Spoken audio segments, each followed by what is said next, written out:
Chemistry. आज जो हम लोग पढ़ेंगे रासायनिक संयोजन के नियम, रासायनिक संयोग के नियम। ठीक है, कौन कौन नियम होंगे? एक आपके होंगे द्रव्यमान संरक्षण का नियम, जो आज का पढ़ना है। ठीक है, अच्छा हो जाएगा, पढ़ ले रहे हैं ना हम लोग। चलो आ जाओ। जो पहला हम लोग पढ़ेंगे उसका नाम होगा द्रव्यमान संरक्षण के नियम। ठीक है, दूसरा हम लोग पढ़ेंगे उसका नाम होगा स्थिर अनुपात का नियम। स्थिर अनुपात का नियम। तीसरा हम लोग पढ़ेंगे गुणित अनुपात का नियम। गुणित अनुपात का नियम। चौथा हम लोग पढ़ेंगे गैलुसे का गैसीय आयतन संबंधी नियम। गैलुसे का गैसीय आयतन संबंधी नियम। और पांचवा हम लोग पढ़ेंगे अवगाद्रो का नियम। अवगाद्रो का। ठीक है, आज इतना टॉपिक हम लोग को पढ़ना है। ठीक है, 5 टॉपिक के बारे में हम लोग चर्चा करें। देखो कुछ बताते चलें कि अच्छा कौन लेसन है? लेसन 1 है ना, यहाँ पर लेसन 1 लिख लें। अगर आपसे कोई पूछे रासायनिक संयोजन के नियम कितने होते हैं, तो रासायनिक संयोजन के नियम तो बहुत होते हैं, लेकिन 5 यहाँ पर हम लोग आज पढ़ेंगे। पहला हम लोग पढ़ेंगे द्रव्यमान संरक्षण के नियम। अच्छा, आपको पढ़ के आ रहे हैं कि द्रव्यमान किसे कहते हैं? किसी पदार्थ में पाए जाने वाले संपूर्ण मात्रा को द्रव्यमान कहते हैं। आप अच्छे तरीके जानते होंगे द्रव्यमान संरक्षण के नियम में कि द्रव्यमान को न तो नष्ट कर सकते हैं, न तो उत्पन्न कर सकते हैं, केवल इसको एक रूप से दूसरे रूप में बदल सकते हैं। जैसे मान लो चावल आपके पास 10 किलो है, चावल 10 किलो है, तो जो चावल 10 किलो है वह अगर बनाएंगे, आप भात बनाएंगे, तो चावल का रूप तो बदल गया। पहले चावल तो अब क्या बन गया? भात, लेकिन 10 किलो उसका वजन होता है। पानी मिलाता है तब वजन बढ़ता है, तो पानी का भी वजन उसमें कर। तो द्रव्यमान संरक्षण के नियम में कह सकते हैं, ऐसे भी कह सकते हैं कि अभिकारक का द्रव्यमान और उसमें जो उत्पाद बनता है इसका द्रव्यमान दोनों बराबर होता है। अभिकारक जानते हो ना, क्या होता है? जो रासायनिक अभिक्रिया में भाग लेते हैं, जो रासायनिक अभिक्रिया में भाग लेते हैं अभिकारक कहते हैं, जो बनता है उसको उत्पाद। तो कई तरीके से बता सकते हैं द्रव्यमान संरक्षण के नियम में कि द्रव्यमान को न तो नष्ट कर सकते हैं, न तो उत्पन्न कर सकते हैं, केवल इसको एक रूप से दूसरे रूप में बदल सकते हैं। ऐसे भी कह सकते हैं कि अभिकारक का द्रव्यमान सीधे उत्पाद के द्रव्यमान के बराबर होता है। अभिकारक का होता है जो रासायनिक अभिक्रिया में भाग लेता है उसको अभिकारक कहते हैं, और जो बनता है उसको उत्पाद कहते हैं। अच्छा, स्थिर अनुपात का नियम। देखो स्थिर अनुपात के नियम में क्या होता है ना कि आप किसी यौगिक को चाहे किसी भी विधि से बनाइए, ध्यान से सुनना, किसी यौगिक को किसी भी विधि से बनाइए, उस यौगिक में जो तत्व होते हैं उसका अनुपात नियत होता है। अभी आपको समझाता हूँ। जैसे अगर आप समझिए कि हाइड्रोजन और ऑक्सीजन, हाइड्रोजन ऑक्सीजन लेकर के क्या बनाते हैं? जल बनाते हैं। तो आप चाहे आप प्रयोगशाला में बनाइए तो हाइड्रोजन ऑक्सीजन ही मिलाएंगे, उससे जो हाइड्रोजन प्राप्त होगा, उससे जो जल प्राप्त होगा, तो जल में हाइड्रोजन ऑक्सीजन के बीच में 1:8 का अनुपात होता है। अभी आपको हम बता रहे हैं। अच्छा है, आप तालाब से जल निकालिए, तालाब से भी जल निकालेंगे तो इसका भी सूत्र H2O होता है। इसमें भी हाइड्रोजन और ऑक्सीजन के बीच में जो अनुपात होता है 1:8 के अनुपात में होता है। अच्छा, आप नदी से निकालिए, चाहे समुद्र से निकालिए, कहीं से भी जल आप बनाएंगे, किसी भी तरीके से निकालेंगे, तो उसमें हाइड्रोजन और ऑक्सीजन दोनों का अनुपात सीधे 1:8 के अनुपात में होता है। और गुणित अनुपात के नियम में वही होता है कि जो एक तत्व होता है जो दूसरे तत्व से क्रिया करके यौगिक बनाता है, तो दोनों तत्व एक निश्चित अनुपात में पाया जाता है। और गैलुसे के नियम क्या कहता है? अच्छा, आयतन तो पढ़ के आ ही रहे ना, आयतन किसे कहते हैं? कोई पदार्थ जितना जगह को घेरता है उसको आयतन कहते हैं। उसमें गैस गैर विषय का गैसीय नियम, तो गैसीय नियम यही कहे हैं कि अभिकारक यदि गैस अवस्था में है तो जो उत्पाद बनते हैं वह भी गैसीय अवस्था में होते हैं। ठीक है। और अवगाद्रो का नियम ही कहता है कि किसी भी रासायनिक अभिक्रिया में जो अणुओं की संख्या होती है वो आयतन के समानुपाती होती है। जो अणुओं की संख्या होती है आयतन की क्या होती है? अच्छा बताओ, जितना अधिक आप आयतन लेंगे उसमें अणुओं की संख्या उतनी अधिक होगी। जैसे अगर आप 1 लीटर गैस ले लें और उसमें गैसों को काउंटिंग करेंगे तो मान लो कि गैसों की काउंटिंग करते तो उसकी संख्या 1000 है, तो अगर उसका आयतन बढ़ा करके गैस का 2 लीटर कर दे तो उसमें गैसों की अणुओं की संख्या क्या होती है? बढ़ जाती है। एक अवगाद्रो का नियम है। तो पहला लिख लो, एक हेडिंग बनाओ, रासायनिक संयोग के नियम।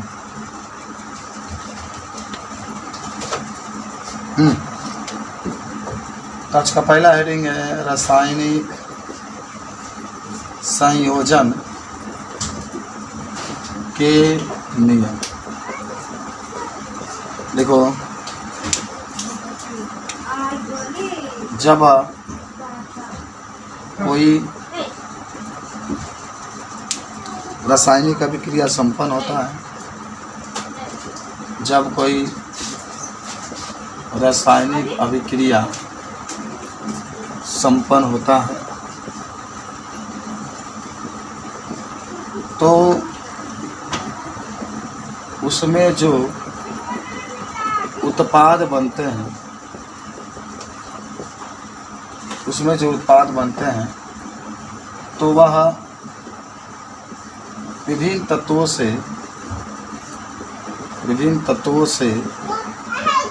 मिलकर बने होते हैं, जिसके लिए अनेक वैज्ञानिकों ने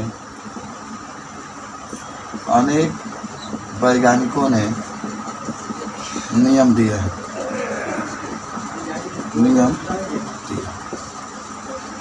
तो याद कर लो, पहला बात है कि जब कोई रासायनिक अभिक्रिया होती है तो इस रासायनिक अभिक्रिया में जो उत्पाद बनते हैं, जो अभिकारक होते हैं, उसके लिए अनेक वैज्ञानिकों ने अपना नियम दिया है। लेकिन नियम से पहले थोड़ा सा हम लोग जानेंगे कि अभिकारक क्या होता है।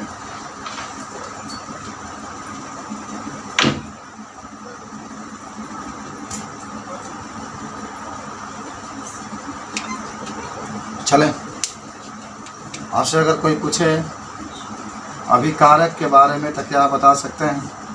रिएक्टेंट अंग्रेजी में कहते हैं इसको, रिएक्टेंट। याद है अभिकारक? बोलो, किसे कहते हैं? कहोगे सर रासायनिक अभिक्रिया में जो बनता है उसे, जो रासायनिक अभिक्रिया में जो तत्व भाग लेते हैं। देख लो, खराब दे, ये सब याद कर लेना। देखो, रासायनिक अभिक्रिया में जो तत्व भाग लेते हैं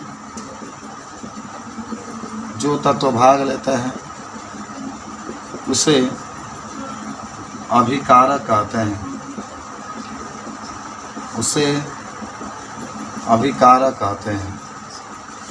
जैसे मान लो कि H2, उदाहरण यहाँ पर दिखा देना है, उदाहरण में दिखा सकते हो तुम। मान लो यहाँ पर H2 है प्लस O2 है, क्रिया किया तो H2O बना, 2 समझ। ये जो दोनों देख रहे हो इसको हम लोग क्या कहते हैं? अभिकारक। इसको हम लोग क्या कहेंगे? अभिकारक, क्योंकि भाग ले रहा है ना। जो बनता है उसको उत्पाद, अभी उत्पाद के परिभाषा में हम लोग देखते हैं उसको उत्पाद, जिसको अंग्रेजी में हम लोग प्रोडक्ट कहते हैं। काफ़ी याद है उत्पाद? बता देंगे उत्पाद के बारे में? हाँ, लिख लो। जो रासायनिक अभिक्रिया में बनता है,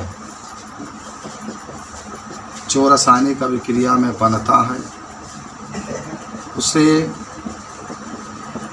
उत्पाद कहते हैं। जो रासायनिक अभिक्रिया में बनता है उसे उत्पाद कहते हैं। जैसे H2 प्लस O2 बन गया H2O। उदाहरण में दिखाएंगे तो तभी कारक होता है और ये उत्पादक। चलो नोट कर लो इसको।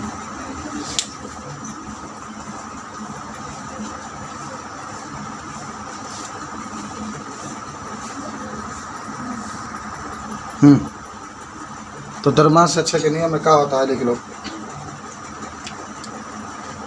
कि किसी रासायनिक अभिक्रिया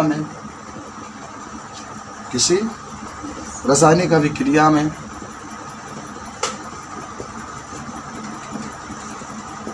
द्रव्यमान को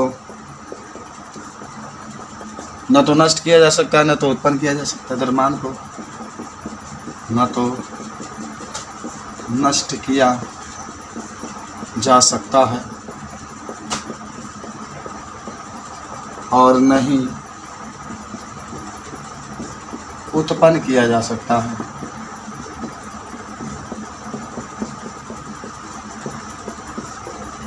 इसे केवल एक रूप से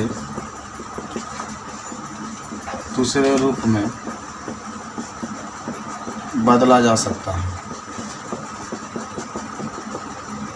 इसे एक रूप से केवल दूसरे रूप में बदला जा सकता है। अर्थात रासायनिक अभिक्रिया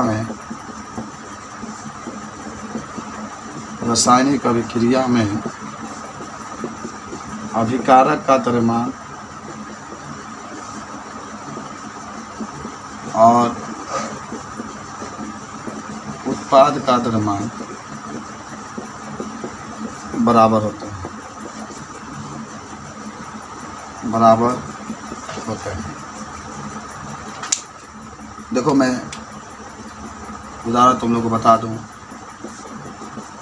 कि मान लो हमारे पास कैल्शियम कार्बोनेट है CO3।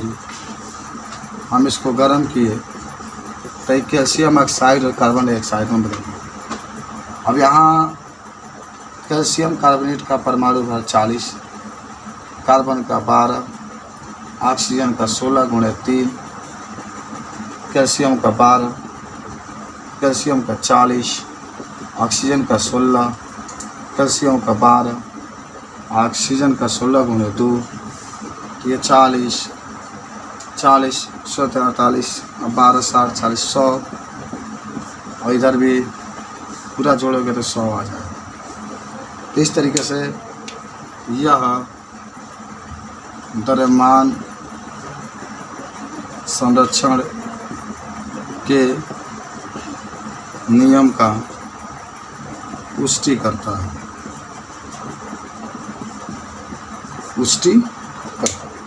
कुछ याद हुआ? देखो कई बार ये पूछा जाता है ना द्रव्यमान संरक्षण के नियम, तो आप ऐसे ही कहेंगे द्रव्यमान को न तो उत्पन्न कर सकते हैं न तो नष्ट कर सकते हैं, केवल एक रूप से दूसरे रूप में बदल सकते हैं। थोड़ा सा आप पहले देख लो, समझ लीजिए। जैसे कैल्शियम कार्बोनेट है, ये अभिकारक है, हमने इसको गर्म किया तो कैल्शियम ऑक्साइड और कार्बन डाइऑक्साइड में प्राप्त हुआ। तब आपको प्रूफ करके दिखाना है कि जो अभिकारक का द्रव्यमान है, ये अभिकारक है ना, और जो उत्पाद है इसका द्रव्यमान बराबर होता है। तो कैल्शियम का परमाणु भार 40 होता है, परमाणु क्रमांक तो 20 होता है, लेकिन आप पढ़े होंगे कि जो परमाणु क्रमांक होता है उसका दोगुना परमाणु भार होता है। तो कैल्शियम का परमाणु भार 40 हुआ, प्लस कर दो, कार्बन का 12 हुआ, प्लस कर दो, ऑक्सीजन का 16 हुआ, नीचे 3 है तो 3 से गुना कर दो, ठीक है। तो अब मान लो 40 है, 16 या 48 है, 12 60 और 40 100 आ जाएगा। इसी तरह से उत्पाद में कैल्शियम ऑक्साइड है, कैल्शियम के 40 प्लस ऑक्सीजन का 16 प्लस है तो प्लस, कार्बन का 12, ऑक्सीजन का 16 × 2 हो जाएगा। पूरा देखो ये 16 दूना 32 और 12 44 और 60 और 16 60 और 40 100, तो दोनों बराबर हो गए। यानी अभिकारक का जो द्रव्यमान है वह और उत्पाद का जो द्रव्यमान है बराबर हो गए। अतः यह लिख सकते हैं द्रव्यमान संरक्षण के नियम का पालन करता है या पुष्टि करता है। नोट कर लीजिए। वैज्ञानिक ने दिए थे, इस नियम को लेवासिए, इसी को रसायन विज्ञान का जनक भी कहा जाता है। इस नियम को लेवासिए नामक वैज्ञानिक दिए थे। वैज्ञानिक दिए थे। चलो, इस नियम को लेवासी नामक वैज्ञानिक दिए थे। अब हम लोग आते हैं सेकेंड, स्थिर अनुपात का नियम। दूसरा स्थिर अनुपात का नियम। देखो, इसमें तो पहला बात ये लिखना कि इस नियम को याद रख लेना कि जो स्थिर अनुपात का नियम होता है, इस नियम को फ्रांसीसी वैज्ञानिक जोसेफ प्राउस्ट ने दिया था। लेकिन इस नियम को फ्रांसीसी वैज्ञानिक जोसेफ प्राउस्ट ने दिया था। प्राउस्ट,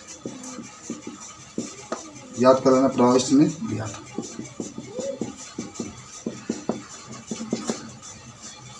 वैज्ञानिक का नाम याद एकदम होना चाहिए। प्रश्न पूछा जाता है कि जो स्थिर अनुपात का नियम है उसको किस वैज्ञानिक ने दिया था, तो आप कहेंगे सर प्राउस्ट नामक वैज्ञानिक ने दिया था। और उसने ये कहा था कि यौगिक में तत्वों का द्रव्यमानों का अनुपात सदैव समान रहता है, चाहे वो किसी भी विधि से बनाया गया हो। किसी नियम बता रहे हैं, किसी यौगिक में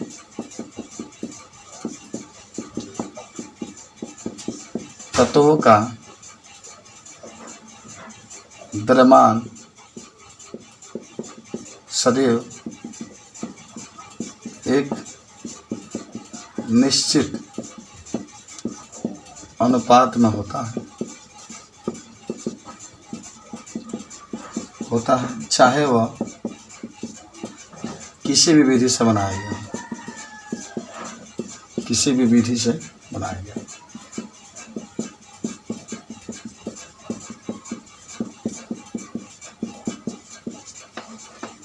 याद रखना, ठीक है।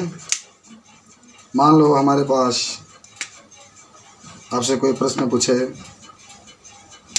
कि क्यूपरिक कार्बोनेट के दो नमूने प्राप्त किए गए, एक प्राकृतिक और एक कृत्रिम। उसने क्या किया, उदाहरण में लिख सकते हैं कि प्राउस्ट नामक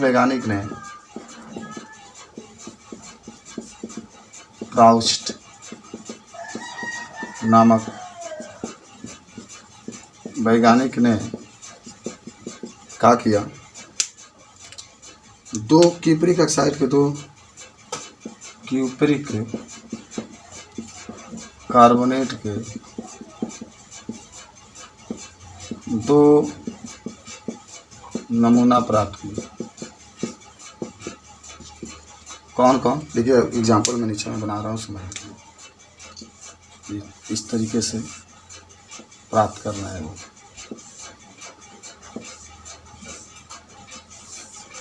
यहाँ नमूना, यहाँ तांबे का प्रतिशत, तांबे को कॉपर कहा जाता है, तांबे का प्रतिशत, यहाँ कार्बन का प्रतिशत,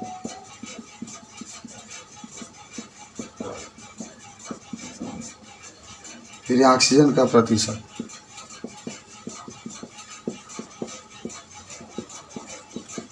और मान लो जब क्यूपरस ऑक्साइड कार्बोनेट कहेंगे तो इसका सूत्र यही होता है ना, CuCO3। तो इसमें तीन तत्व आएंगे ना, कॉपर आएगा, एक कार्बन आएगा, एक ऑक्सीजन। तो उसने जब ये प्राप्त किए तो एक प्राकृतिक से प्राप्त किए। प्राकृतिक मतलब होता है प्रकृति, एक संश्लेषित मान होता है ना, प्रयोगशाला में बनाकर प्राप्त किए। तो देखिए कि इसमें एक कॉपर, इसमें जो तांबा था उसका 51.35 था प्रतिशत, इसमें भी 51.35, इसमें 9.74, और इसमें 9.74, और इसमें 38.91, और इसमें 38.91। ऐसे था, ऐसे उसने प्राप्त किया। तब इसको समझो। कई बार ये प्रश्न पूछा जाता है कि सबसे पहले तो ये पूछा जाएगा कि स्थिर अनुपात के नियम को किस वैज्ञानिक ने दिया, तो आप कहेंगे सर जोसेफ प्राउस्ट ने दिया। अच्छा देखो, इससे नाम से ही पता चल रहा है स्थिर अनुपात के नियम। इसका मतलब ये हुआ कि किसी यौगिक में, देखो यौगिक यही है, मान लो क्यूपरिक कार्बोनेट, किसी यौगिक में जो तत्वों का द्रव्यमान सदैव एक निश्चित अनुपात में होता है। जैसे एक यौगिक है, इसमें तत्वों का जो द्रव्यमान होगा वह एक निश्चित अनुपात में होता है। जैसे मान लो कि यहाँ पर कॉपर है, ठीक है, उसके बाद से यहाँ पर क्या है, कार्बन है और ऑक्सीजन है, 3 तत्व इसमें उपस्थित है। तो ये जो क्यूपरिक कार्बोनेट है वह क्यूपरिक कार्बोनेट के वह 2 विधियों से बनाते हैं। एक प्राकृतिक विधि से, प्राकृतिक मतलब होता है कि प्रकृति में कहीं रखा गया था, ये उठा लिए और उठा करके उसमें कॉपर को, कार्बन को और ऑक्सीजन को टेस्ट किए, देखे इसकी कितनी मात्रा है। तो देखो तो 51.3% तांबा है, तांबा का मतलब कॉपर Cu, और कार्बन का 9.7% और इसका 38.91 आया। पूरा ऐड करोगे तो 100% हो जाएगा। देखो ना, 91 माने 5 1 4 1 5 5 10 के 0 हाथ में 1 और 9 7 9 16 16 3 19 1 20 के 0 हाथ में 2 38 9 47 2 49 49 51 50 हो जाएगा, 49 और 51 100 हो जाएगा, 100% हो गया। ये कहाँ से लेकर आए? ये जो क्यूपरिक कार्बोनेट है, जब उसको प्रकृति से प्राप्त किए, कहीं क्यूपरिक ऑक्साइड रखा हुआ था, उसको उठाए और उसमें कॉपर के, कार्बन के और जो ऑक्सीजन होता है सबका वो देखिए परसेंटेज तो इतना आया। फिर उसने क्या किया कि इस क्यूपरिक कार्बोनेट को प्रयोगशाला में बनाए। प्रयोगशाला माने मान लो कि होता है ना, जैसे हर एक चीज़ प्रयोगशाला में आदमी बना सकता है, तो ले करके बनाए। अब बनाने के बाद फिर वो जब क्यूपरिक कार्बोनेट को प्राप्त किए तो फिर उसमें जांच किए कि क्या उसमें तांबा का प्रतिशत कितना है। तो देखिए कि अरे ये तो जितना प्रकृति का था उतना इसमें भी आ गया, 51.35, और कार्बन का प्रतिशत देखिए तो उतना ही आ गया, 9.75, और फिर ऑक्सीजन के देखिए तो 38.91 है। तो उसने एक नियम बना दिया, कहा कि किसी रासायनिक अभिक्रिया में जो तत्व होते हैं, जैसे मान लो किसी रासायनिक अभिक्रिया के यौगिक में जो तत्व होते हैं, जैसे ये कॉपर कार्बोनेट है ना, तो एक यौगिक है, इसमें जो तत्व होते हैं उसका द्रव्यमान एक निश्चित अनुपात में होता है। चाहे वो किसी भी विधि से बनाइए, चाहे प्रकृति से बनाइए, चाहे आप उसको प्रयोगशाला में बनाइए, हमेशा जब जांच करेंगे तो उसमें जो तत्व होते हैं उसका अनुपात एक निश्चित क्रम में ही होता है। बात समझ में आई? याद हुआ? कुछ समझ में आया कि नहीं आया?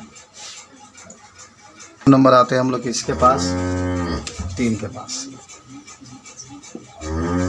गुणित अनुपात का नियम, गुणित अनुपात का नियम लिखो। गुणित अनुपात के नियम,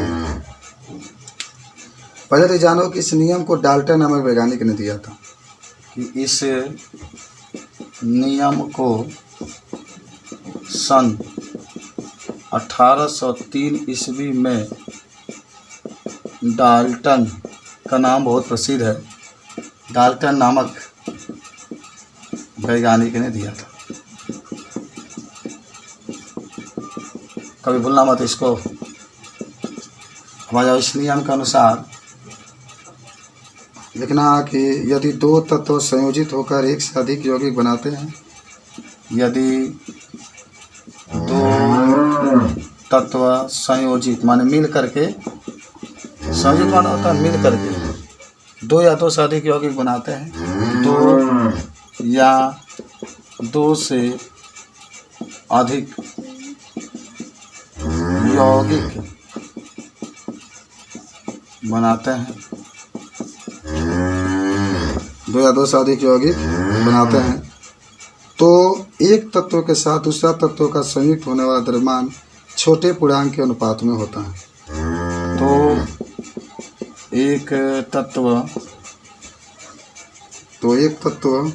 के साथ दूसरा तत्व के संयुक्त होने का अनुपात, संयुक्त होने का अनुपात, संयुक्त होने का द्रव्यमान लिखना,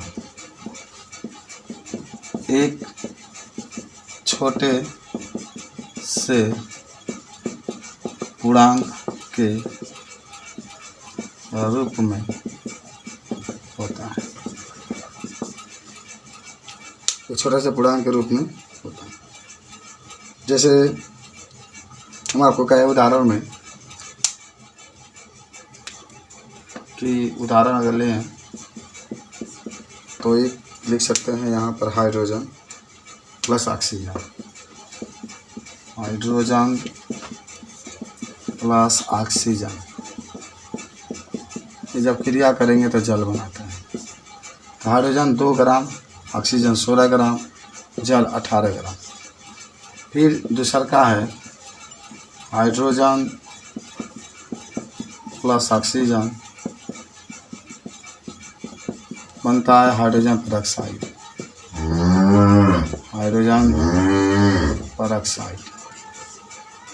हाइड्रोजन 2 ग्राम, ऑक्सीजन 32 ग्राम और हाइड्रोजन पेरोक्साइड 34 ग्राम प्राप्त होता है। ठीक है, पहले तो इसको समझ लो तब आगे लिखना। देखो पहले समझो गुणित अनुपात का नियम। पहले तो जान जाओ कि इस नियम को सन 1803 ईस्वी में डाल्टन नामक वैज्ञानिक ने दिया था।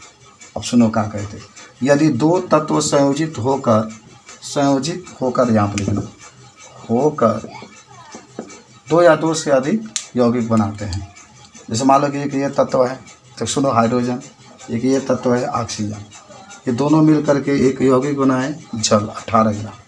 ठीक है, और जल का H2O होता है, तो H2O का मतलब हाइड्रोजन 2 और O का मतलब 16, तो 16 2 18 हो जाएगा। ये ऑक्सीजन O2 होता है, तो ये 16 लिख दिया गया। यहाँ हाइड्रोजन H2 होता है तो 2 हो गया।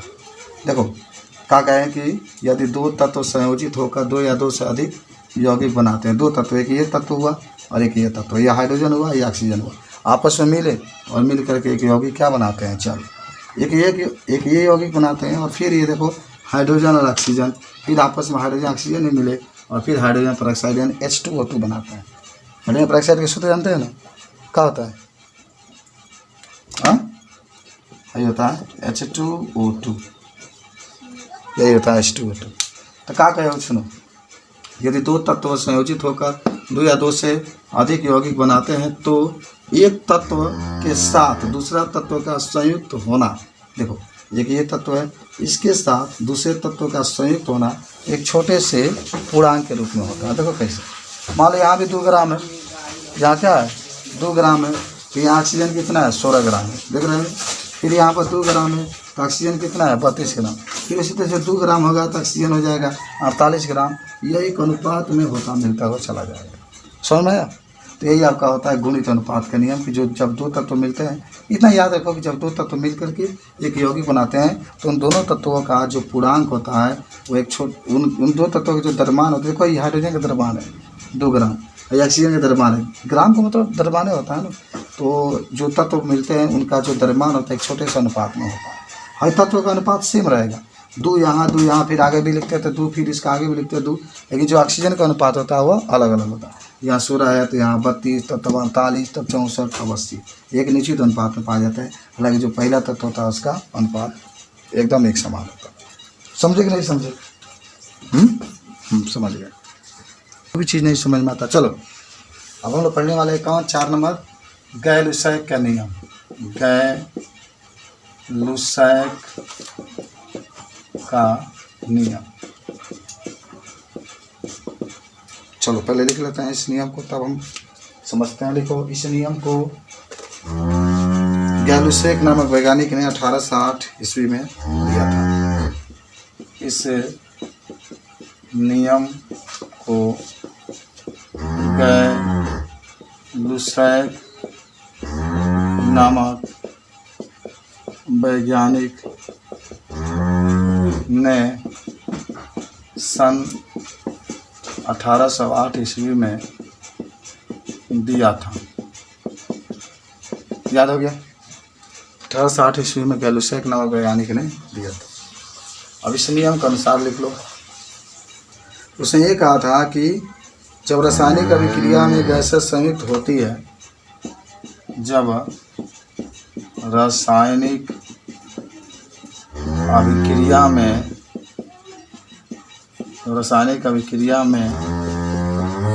गैसें संयुक्त होती है, रासायनिक अभिक्रिया में जब गैसें संयुक्त होती है तो उनके या बनती है, या तो मिलती है या बनती है,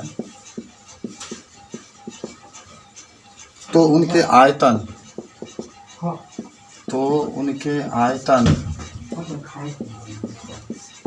सरल अनुपात में होते हैं। उनके आयतन सरल अनुपात में होते हैं। उदाहरण देख लो, बहुत बढ़िया नियम दिए थे, हालांकि बहुत पहले नियम आया था, स्थिर अनुपात के नियम का पहले आया था। उसने कहा था कि मान लो कि हमने हाइड्रोजन लिया, हाइड्रोजन 100 मिलीलीटर लिए प्लस ऑक्सीजन 50 मिलीलीटर लिए और हम जलवाष्प बना दिए 100 मिलीलीटर। उसने क्या कहा कि हमने हाइड्रोजन लिया 100 मिलीलीटर, ऑक्सीजन लिया 50 मिलीलीटर और हमने क्या बना दिया, जलवाष्प बना दिया 100 मिलीलीटर। तो आप देखेंगे कि यहाँ हाइड्रोजन तथा ऑक्सीजन का अनुपात मान लो 100 संबंध 50 है, तो यहाँ से कॉमन ले लेंगे 50, तो 2 संबंध 1 अथवा केवल 2 संबंध 1 का होता है। ठीक है, बोले तो समझ लो।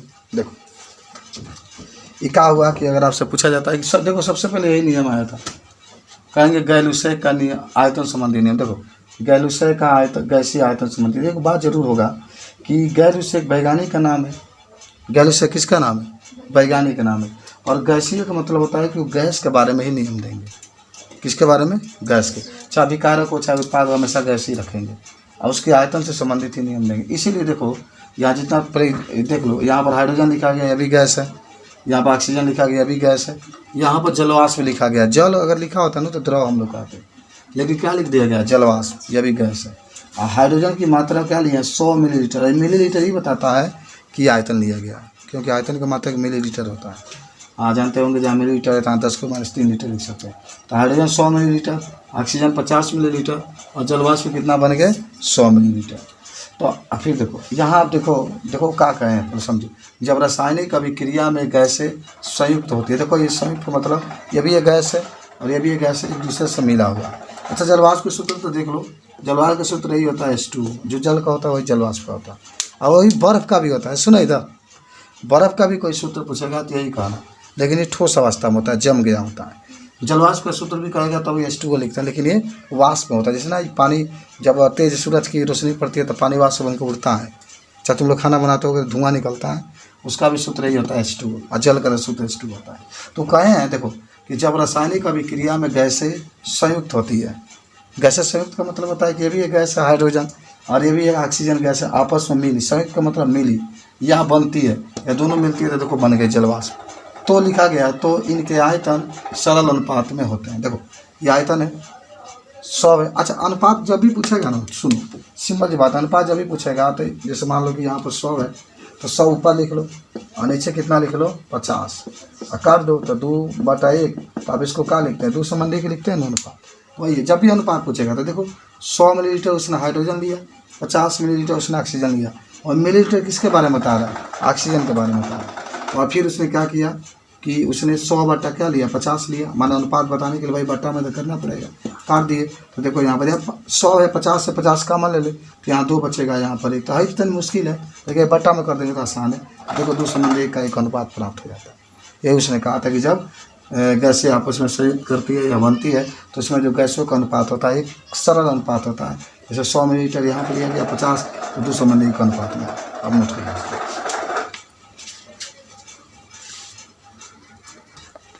लास्ट 5 नंबर, अवोगाद्रो का नियम। अवोगाद्रो का नियम देखो ध्यान से कि अवोगाद्रो का नियम है। इसने भी नियम दिया, इसको भी लिख लेता है। देखो इस नियम को अवोगाद्रो नामक वैज्ञानिक ने वैज्ञानिक ने सन 1811 ईस्वी में दिया था।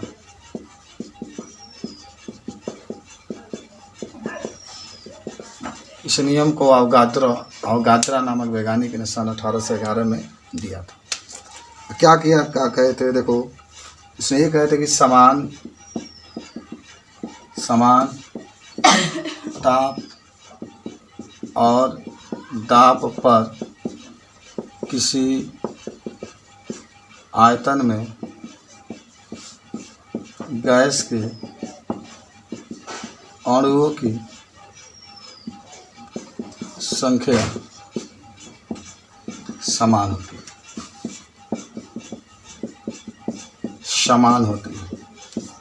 अच्छा, आप यहाँ पर ये भी कह सकते हैं कि जो आगे लिखना है कि जो आयतन, मान लिखना कि आयतन गैस के अणुओं की संख्या के समानुपाती होता है।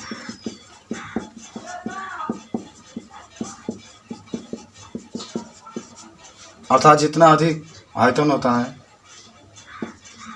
अर्थात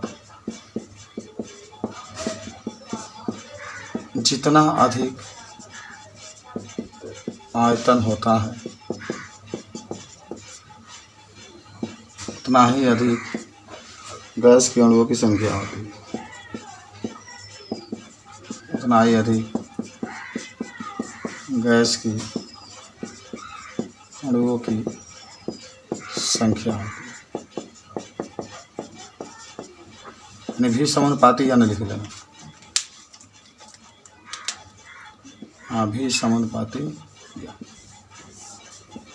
जितना अधिक आयतन उतना अधिक अणुओं की संख्या।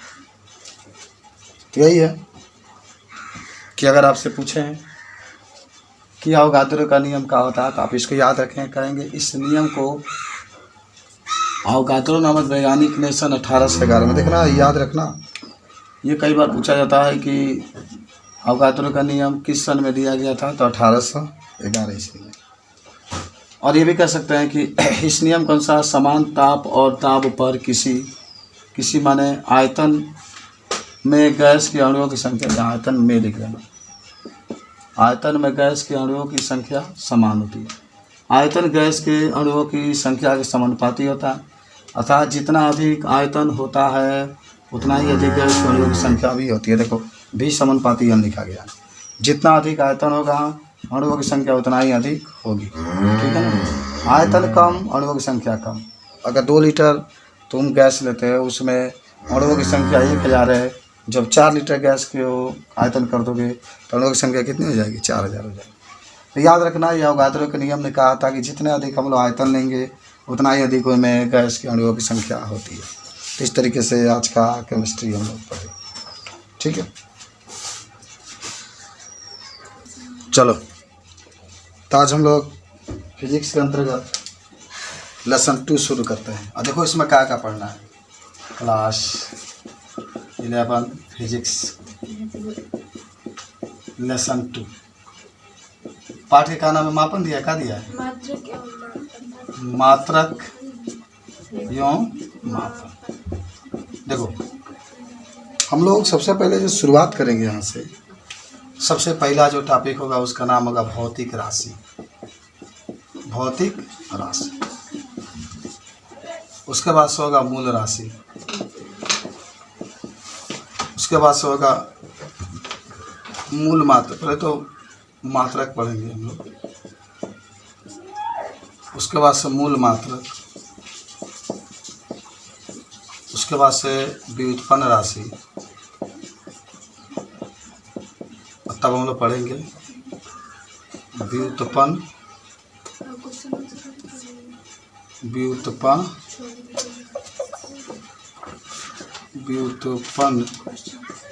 मात्रक। अच्छा, काम कर रहा ना, यहाँ से भौतिक राशि के बाद मूल राशि है, यहीं पर बीमा का नियम हम पढ़ा देंगे आपको, जानकारी रहेगा डायमेंशन बीमा, ठीक है ना। चलो इसको यहाँ पर एक काम करो, इसको हम लोग 2 नंबर बना देते हैं। यहाँ पर बीमा लिख करके 2 नंबर, ये 3, ये 4, ये 5, ये 6, ये 7। बस इतना आज को आपकी टॉपिक रहेगी पढ़ाई के लिए, ठीक है। 7 टॉपिक फिजिक्स का टर्म रहेगा। तो पहले जान जाओ कि भौतिक राशि किसे कहते हैं। कुछ याद किया भौतिक राशि में? मैंने आपको केमिस्ट्री में भी बताया था, केमिस्ट्री में आया था। भौतिक राशि वो आती है जिसको एक अक्षर द्वारा प्रदर्शित कर सकते हैं। सिंपल सी बात है कि भौतिक राशि वो होती है जिसे एक अक्षर द्वारा प्रदर्शित कर सकते हैं। जैसे दूरी है तो दूरी को किससे प्रदर्शित करते हैं? यल से। समय है, समय को टी से। द्रव्यमान है, उसको हम लोग यम से प्रदर्शित करते हैं। उसके बाद से बीमा। तो थोड़ी आपको बीमा एक चीज़ बता देते हैं ना, अभी आपको समझाएंगे। कहीं भी बीमा लिखना होगा, कहीं भी मात्रक में मीटर आ जाए यल लिखना, कहीं भी समय आ जाए कैपिटल टी लिखना, कहीं भी द्रव्यमान हो जाए उसके लिए यम लिखना। यह भी आएगा तो आप लोग देख लेंगे। मूल राशि क्या होता है? तो अगर आपसे कोई पूछा जाता है कि वह राशि जो स्वतंत्र होती है, जो किसी दूसरे राशि पर निर्भर नहीं रहती है, इसको हम लोग फाउंडेशन क्वांटिटी कहते हैं। कि वह राशि जो स्वतंत्र होती है, जो दूसरे राशि पर निर्भर नहीं रहती है, उसे हम लोग क्या कहते हैं? मूल राशि कहते हैं। दूरी हुआ, समय हुआ, ताप हुआ, विद्युत धारा हुआ, ये सब आपको पता है कि तो 7 मूल राशि होती है। मात्रक क्या होते हैं? मात्रक वह होते हैं जिसके द्वारा मूल राशि को जिसके द्वारा राशि को नापा जाता है। मान मात्रक वह होता है जिसके द्वारा राशि को नापा जाता है। जैसे दूरी है तो दूरी को नापने के लिए मीटर का प्रयोग करेंगे। समय है, समय को नापने के लिए सेकेंड का प्रयोग करेंगे। द्रव्यमान है, इसको नापने के लिए किलोग्राम का प्रयोग करते हैं। उसके बाद से मूल मात्रक क्या होता है? तो मूल मात्रक वह होता है जिसके द्वारा मूल राशि को नापा जाता है। जैसे मूल राशि में दूरी हो गई तो उसको नापने के लिए आप मीटर का प्रयोग करेंगे। समय हो गया तो उसको नापने के लिए सेकेंड का प्रयोग करेंगे। द्रव्यमान हो गया तो उसको नापने के लिए किलोग्राम का प्रयोग करते हैं। उसके बाद से आपके पास आता है व्युत्पन्न राशि। तो कहेंगे कि वह राशि जो स्वतंत्र नहीं होती है, जो मूल राशि पर निर्भर रहती है, उसको हम लोग क्या कहते हैं? व्युत्पन्न राशि कहते हैं, ठीक है। उसके बाद से एक लास्ट आपका होगा व्युत्पन्न मात्रक। तो आप कहेंगे वह मात्रक जिसके द्वारा व्युत्पन्न राशि को नापा जाता है। जैसे व्युत्पन्न राशि में आपका क्षेत्रफल हो जाएगा, तो क्षेत्रफल व्युत्पन्न राशि है तो इसको नापने के लिए व्युत्पन्न मात्रक में मीटर स्क्वायर का हम लोग प्रयोग करते हैं। व्युत्पन्न राशि में आयतन हो जाएगा तो आयतन को नापने के लिए मीटर क्यूब का प्रयोग हम लोग करते हैं। ये समझ गए सब बात? चलो तो पहले लिखता हम लोग भौतिक राशि है। भौतिक राशि देखना, ये जितने चीज़ें आपकी आ रही है ना, अब यहाँ से मेन पार्ट आपकी शुरू हो रही है। तो लिखो भौतिक राशि में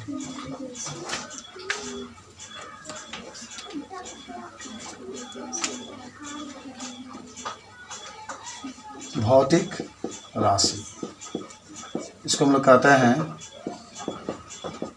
फिजिकल क्वांटिटीज।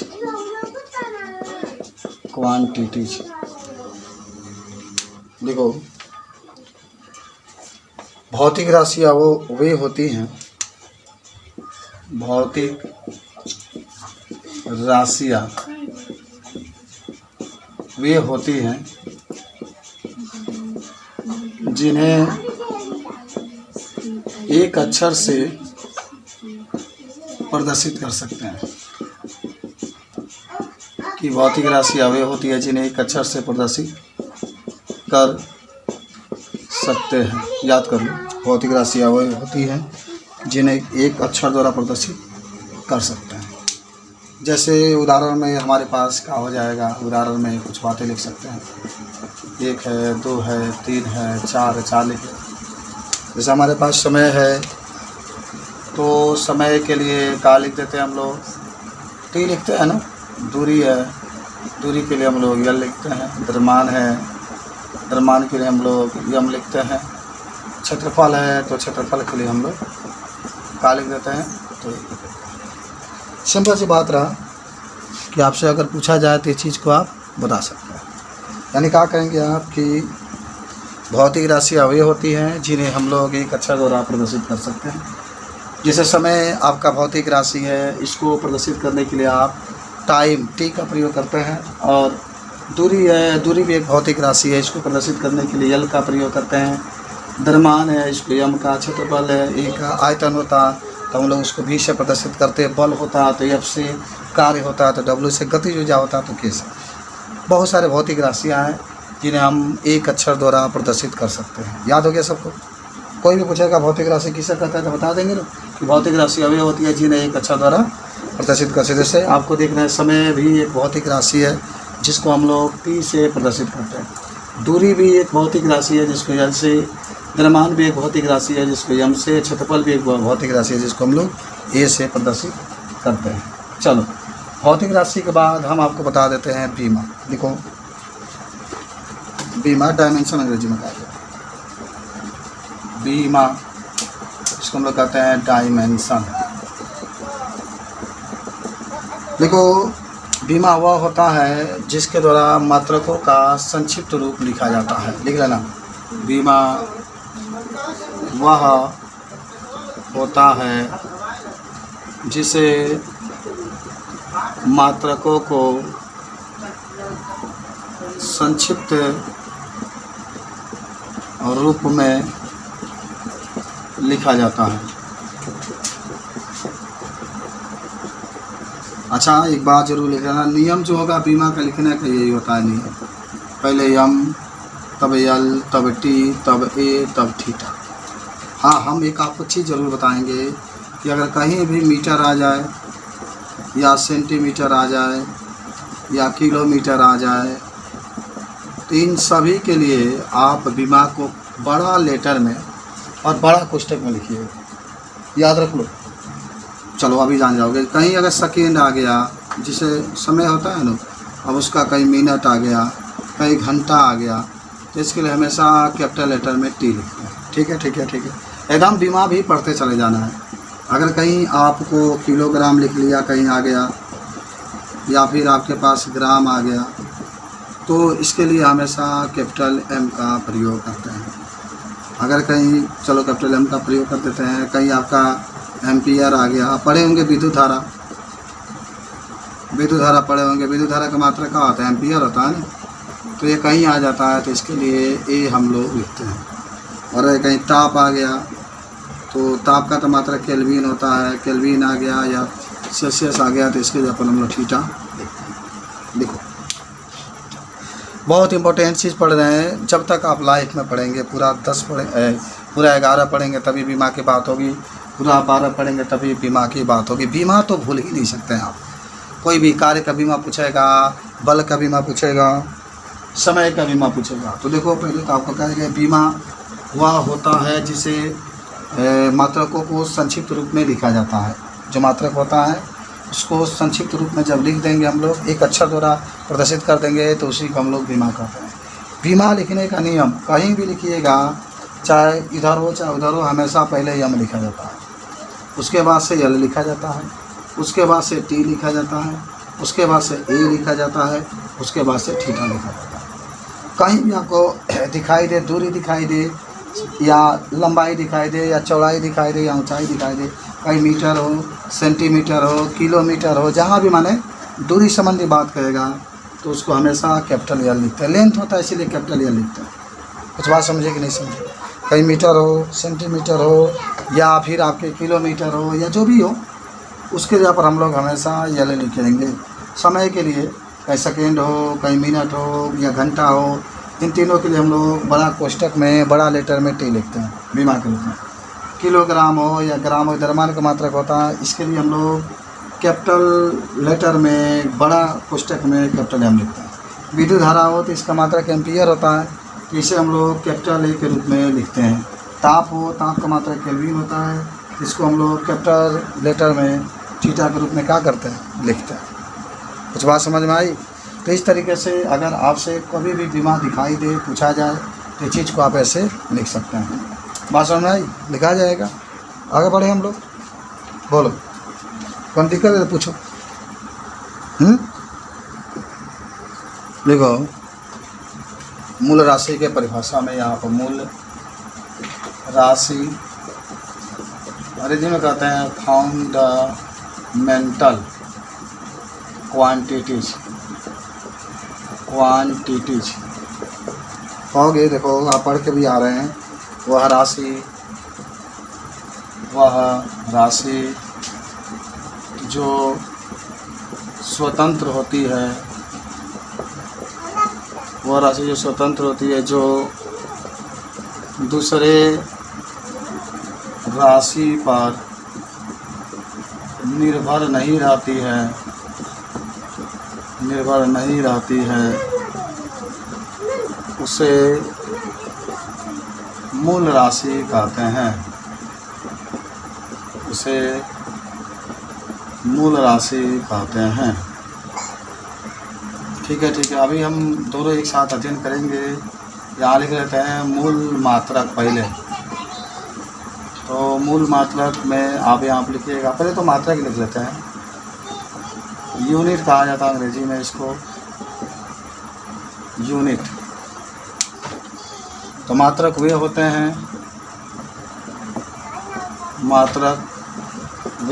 हैं जिसके द्वारा मूल राशि को नापा जाता है।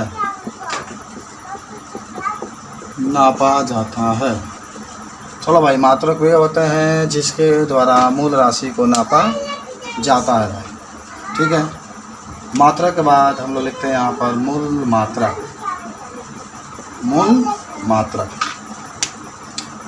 देखो, मूल मात्रक वह होते हैं जिसके द्वारा मूल राशि को नापा जाता है। मूल मात्रक वे होते हैं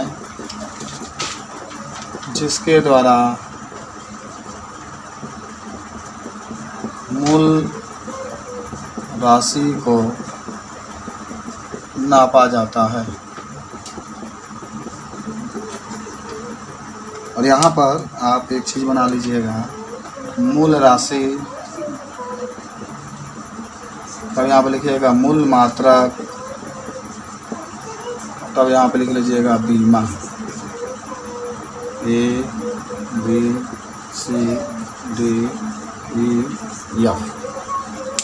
तो 3 आपको बनाना है, एक मूल राशि, एक आपका मूल मात्रक, 2 लिख लेते हैं CDEF। तो मूल राशि, मूल मात्रक और बीमा। चलो, मूल राशि में मान लो हमारे पास आ गया दूरी या लंबाई, जो भी कह सकते हैं। लंबाई लिख लो, क्या करेंगे। तो लंबाई का मात्रा क्या होता है, मीटर होता है ना। बीमा का होगा यह। ठीक है, उसके बाद से लंबाई के बाद होता है समय चाहे द्रव्यमान का मात्रा किलोग्राम, द्रव्यमान का मात्रा किलोग्राम। बीमा का होता है कैपिटल। उसके बाद से समय होता है, समय का मात्रा सेकेंड। बीमा का होता है टी, समय सेकेंड। उसके बाद से ताप होता है, ताप लिखिए। ताप का मात्रा केल्विन। इसका जो बीमा होता है थीटा होता है। उसके बाद से एक होता है विद्युत धारा, तो विद्युत धारा का होता है एम्पियर। इसका बीमा जो होता है ये होता है।